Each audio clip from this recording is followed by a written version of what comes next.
Who are ZiFi and what do So they do? it's ZiFi. Oh, freaking hell. Yeah, okay. Sci-fi. This is Of course it's ZiFi. Okay, so sci-fi. that's it. Note to self.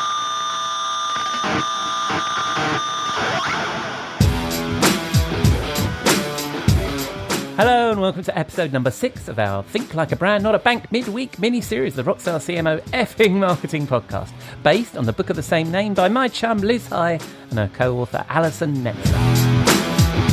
Happy hump day, hope you're having a good week. Regular listeners, do not adjust your sets. Yes, it's Wednesday, and we'll be back as normal on Saturday.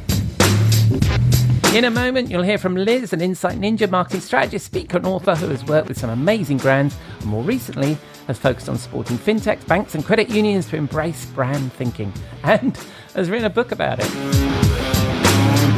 I'm your host, Ian Truscott. I'm no rockstar, but a techie turned B2B CMO and trusted advisor, and don't be deterred by the not a bank in the title, as I'll be on hand as there's plenty of general marketing street knowledge in the research and insights found in this book.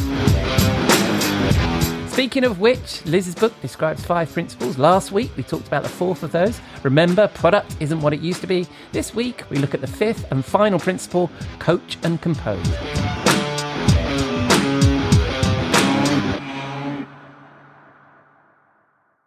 But first, we need to pay the bar tab. I'll be back in a moment. We'll be right back after this word. We'll be right back. After this word.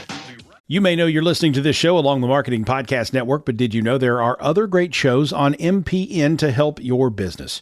Christy Heiler hosts a fantastic podcast called Own It. Christy, tell us more about the show. Own It is all about celebrating women and non-binary advertising agency owners. We talk about buying out of the boys' club of advertising because less than 1% of ad agencies are owned by women. And where can people subscribe? You can find the podcast at untilyouownit.com. We're also on the Marketing Podcast Network at marketingpodcast.net. And of course, you can subscribe wherever you get your podcasts. You heard her. Go subscribe.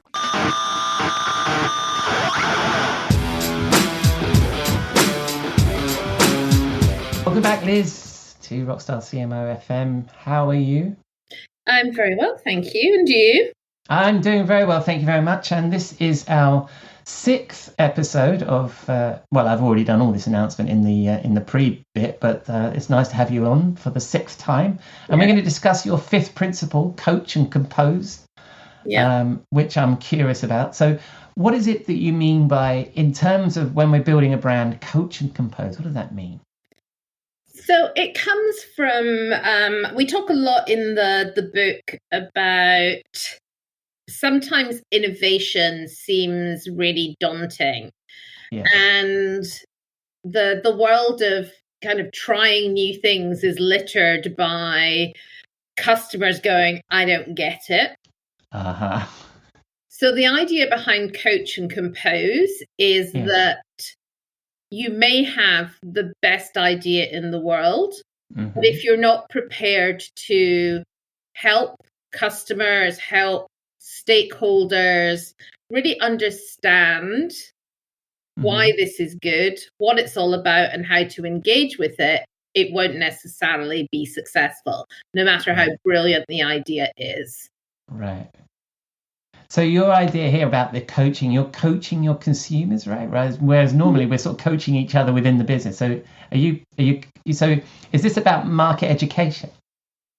It's about market education. It's about communication, how you make things work.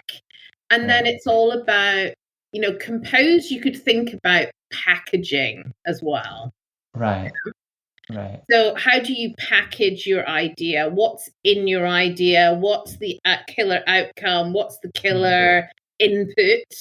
Yeah, and then what's the killer experience that customers going to have when they kind of go through that? Right. So thinking it all through like that. Right. So in my world, coaching would be market education. Every vendor believes they're in a different category or they're unique in their category, and it's getting that across. And then I've actually talked to a couple of startups recently that are genuinely doing something different. The problem they've got is there isn't a market for it. They can't say, there isn't a Forrester Wave or a Gartner Magic Quadrant or anything like that. They're genuinely doing something different. So a big part of their marketing is going to have to be education of the problem. move away from Excel spreadsheets or move away from doing nothing or whatever it is, there's a solution for that. Is that similar in the financial services world where you're representing? Is that what we're talking about in terms of coaching? Absolutely. And also in terms of composing. So the two things kind of come together. Oh, okay, right. So if you think about the fintech is the brilliant example. Fintech didn't exist, some people say it's like 20 years ago, but the kind of the term and the whole focus over the last 5 or 6 years has been incredible. And every single component of the million fintechs that exist in the world is creating a new market. It's solving a different problem that technology hasn't solved before. Right. And so I mean, that I assume then fintech is very much similar to the B2B marketing tech world that I live in, right? That's a B2B play of them then saying to financial institutions, hey, look what new thing you can do with your customers. Is that what we're talking about? 100%. Right. So again, I'll come back and talk about my time with Alison at Nimbus. That that was about a potential standalone core solution that allowed you very quickly to build amazing features and functions that you took to a niche market. Right. So the whole banking world was around these big, old, clunky cores that didn't allow you to innovate. Right. Okay. But trying to sell that was totally different. Sorry. Yeah, we've not. No, it's fine. I just realised that in all the shows we've not really talked about Nimbus. So, and I know that your co-author Alison is there. What is it that Nimbus do then, just to contextualise what you just said? Yeah. So the world of banking is kind of run. All of the back office part of banking requires these, incredibly large, very well established, deep computer systems. Yeah. Which everyone talks about core systems, which there are 4, some say 5. There are a lot of, as new cloud technologies have evolved, a lot of businesses, Nimbus being one of them, have tried to solve the industry challenge of innovation within those cores. Right. Okay. So it's challenging the absolute foundation of banking with these kind of upstart, but very innovative cloud solutions that allow you to do things really quickly, which is antithetical to bank decision making and how banks get run. Right, cool. And I guess that we're looking at an example of your content marketing that was to coach and compose, really, wasn't it? Right. So you're saying, financial institutions think differently for your customers, and then you'll need the technology that we have to offer. Yeah, exactly. Very neat, very nice. Yeah. So we're using Nimbus as the case. Yeah, as an example. Yeah. That whole kind of strategy was a coach and compose strategy for bankers. Right. So coach and compose, you could call that content marketing in a different way then, right? Cool. And I know because we've discussed this a few different times in this little mini series.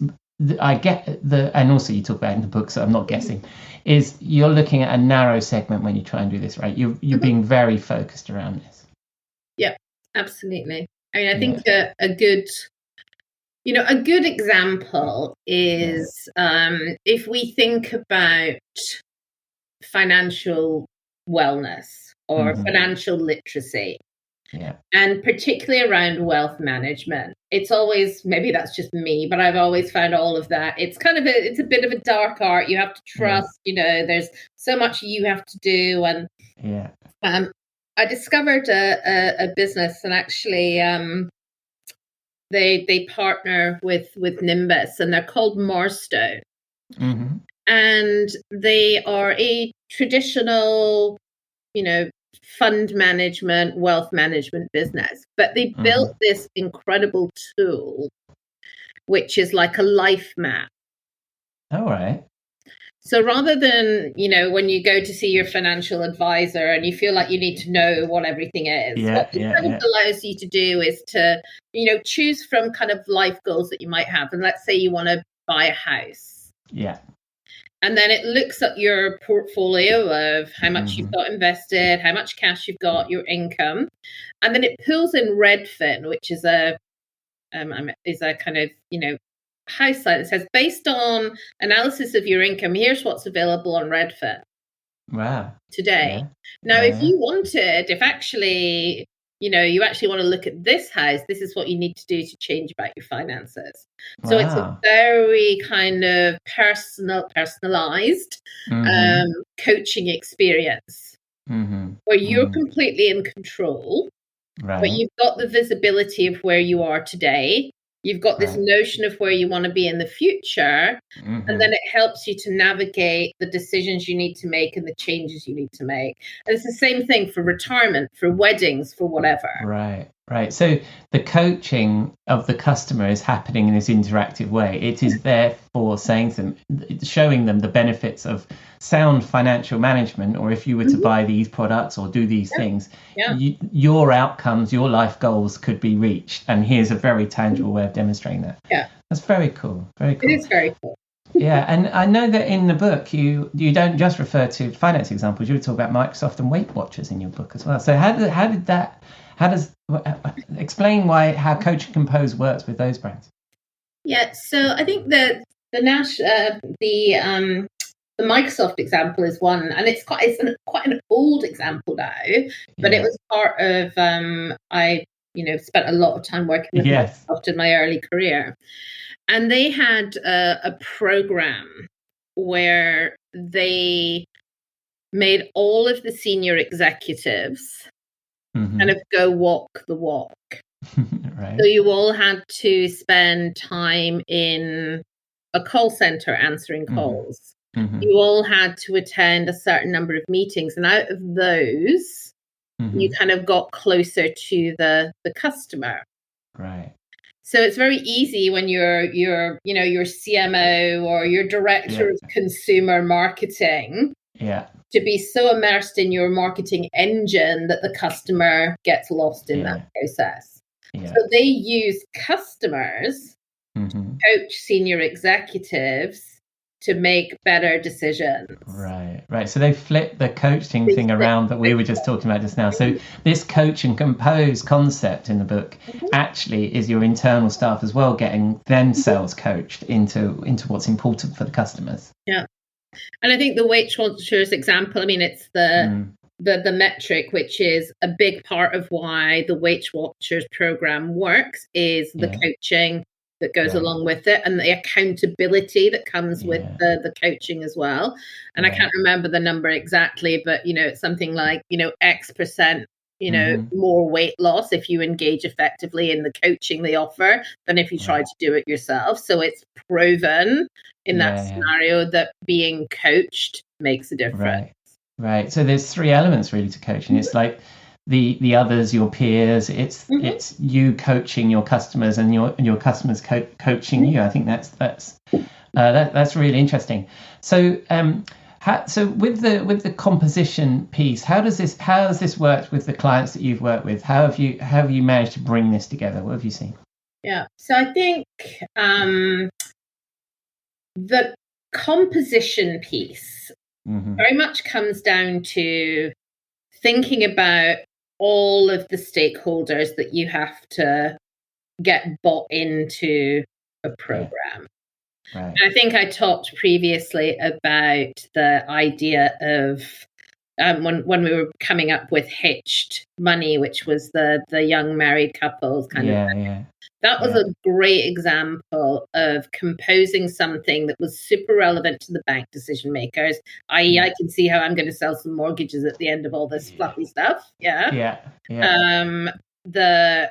Hey, let's really get to know the challenges of the young people that you're going to be serving. Let's really get underneath the complexity of the conversations. Let's solve for that. And then ultimately, let's make sure that we've got the buy-in of the kind of the board and everything. So it's that whole idea of what is the key components of what you've got in your product, service, or solution that's going to hit a key moment for every single different stakeholder group that will be involved in that success. Right.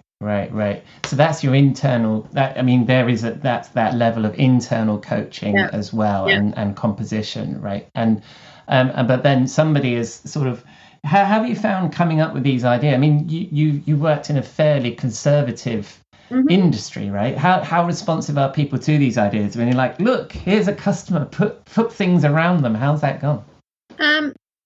It really does come back to, and I think this is one of my favorite ones. I think out of all the principles in the book, it really is about that coaching and composing, numbers, data, business sizing, addressable market. All of these things are what gets a good idea across the board. Right. You can't just sell, in banking in particular, you can't just sell cool. Yeah, you have to sell cool with a strong ROI investment, a very clear addressable market, and a very clear route to get to that addressable market. It's all about the business case. Right. And I imagine, I mean, because we're on our last principle, and if we look back on some of the examples you've used previously, I'm presuming, I mean, because some of them are really interesting. I mean, where you've got products focused on cab share drivers, I think you've had, and we've had artists, and we've had all these sort of different niche audiences. And I presume that the organization, the financial organizations that have put these products out to market have seen success with that, right? Yeah, absolutely. I think it's, if you do the work, if you do the composition, if you build the business case, no business case is perfect. You can't turn around and go, you said we'd make blah, blah, blah, and we've only made blah, blah, blah. I'm like, well, you didn't do it.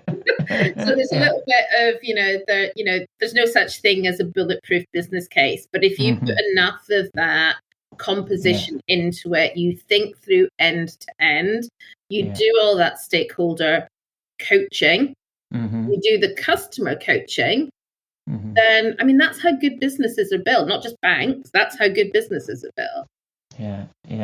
And some of your examples, I mean, we've talked about Microsoft and Weight Watchers, and you just mentioned Marstone as well. I've been out of the US a little bit too long, I think. So, but you mentioned a brand called when we were discussing doing this episode, ZiFi in Utah. Who are ZiFi, and what are they? It's ZiFi. Oh, freaking hell! Yeah, okay, ZiFi. Of course, it's ZiFi. Okay, so that's it. Note to self: problem with naming process. No, that's totally me. Now that I see it written the same way as hi-fi, I mean, Jesus. Yeah. Even I'm old enough to remember hi-fi. Yeah. I think if you're American as well, I think you're more likely to go ZiFi than ZiFi. But that's well, the Z isn't it? The Z. Yeah. So the reason that we talk about this in the book is that the institution behind this is a 150-year-old, exceptionally traditional bank out of Utah. Yeah. And they recognized that they wanted to build a very different B2B bank, and that they wanted to really focus on a digital solution. Now, trying to get that idea and concept of a digital first B2B small business bank integrated into this particular institution was a real challenge. So the guy who led the team, whose idea this was, what he did is, and it's a really, really famous book, which is so worth reading. It's called Moonshot. Right. And the principle behind taking a moonshot is it's something you really, really, really believe in. Yeah. But you don't have all the things and the tools to build it. And it's all about the first time America went to the moon, and the first time, chemotherapy drugs were developed. All of that stuff on paper looked pretty impossible. Right. So the principle of a moonshot, which is very much the compose and coach, is you create your team of innovators. You don't have to worry about all this stuff. They're not using all their energy to, deal with the corporate institution. They're 100% focused on their moonshot. Right. And that gives you the control to create the experience you want. Yeah. And then it's your job to coach the institution into loving, growing, and further investing in your moonshot. Right. But your belief and your passion is not interrupted by the institution. And that's really what the ZiFi story was, is how they created something so, word of the day, antithetical to the parent institution. Yeah. But they built it. It's a digital first small business solution. They're taking it to market kind of step at a time. It completely changes what a bank means. It's actually more like running a business than it is being a bank. But it's backed by one of, the largest kind of specialist banks in the US. Wow. Super traditional. Wow. I can't believe that. I read that whole part of the book and in my head it said ZiFi for the whole time. So ZiFi, I mean, is this one of those stories that we keep touching on where a sub brand is actually going to pull the main brand through? And again, a great example of why one should create sub brands when you're taking the moonshot, I guess, right? Yeah. Okay, so we get to the bit where we talk about the three things that somebody should take from this principle, this section of the book. What are those three things, Liz? All right. So I always say that, the idea of you don't have to be Beethoven to compose the future that you want. Yeah. Right. Yeah. You can start small. Yeah. You can start with that kernel of an idea. You build it out. You do the next thing. You bring in the next round of people that you need support from. You're composing one line of music at a time.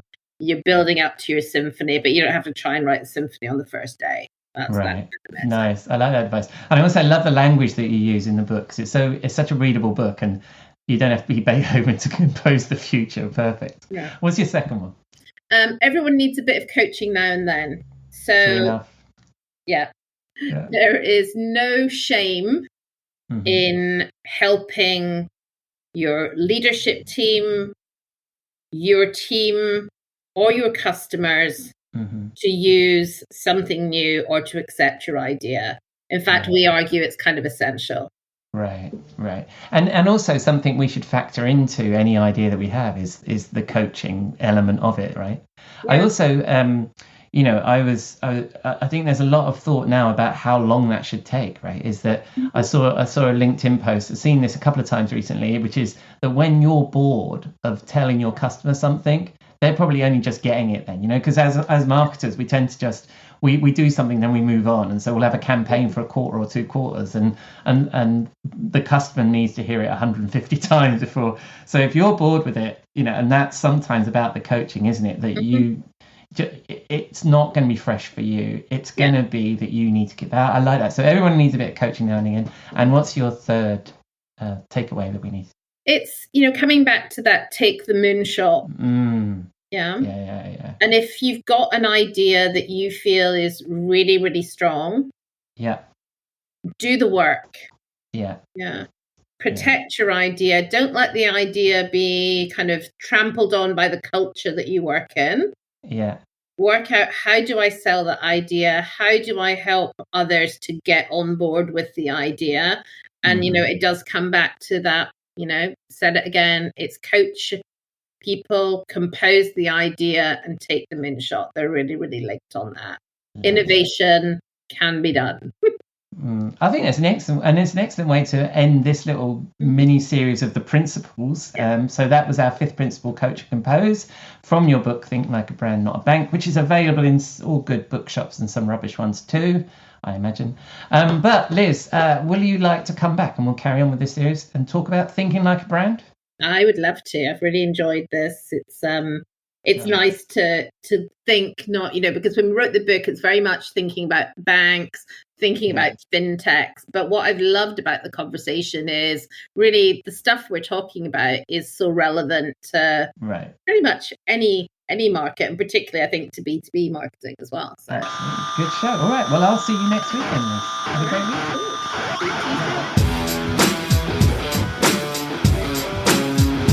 So that's a wrap on this episode of Think Like a Brand, Not a Bank, our midweek mini-series for the Rockstar CMO effing marketing podcast. I've been your host, Ian Truscott. Thanks to Liz for her insight, and to you for dropping a dime into your podcast and jukebox, selecting our track and jiving along with it. While you're spinning the dial on the interwebs, take a look at all the links to Liz and her book in the show notes, which you can find on your favourite podcast app or at rockstarcmo.com, where you can also find all our previous episodes. And please say hello on the socials. We are Rockstar CMO just about everywhere, or email us at hello@rockstarcmo.com. I'll be back with our usual show on Saturday with Jeff and Robert, and I have a fascinating chat with Ari Navarro, Chief Strategy and Growth Officer at VSA Partners. I hope you join us again for that. Until then, enjoy the rest of your week, and thanks again for listening to Rockstar CMO FM.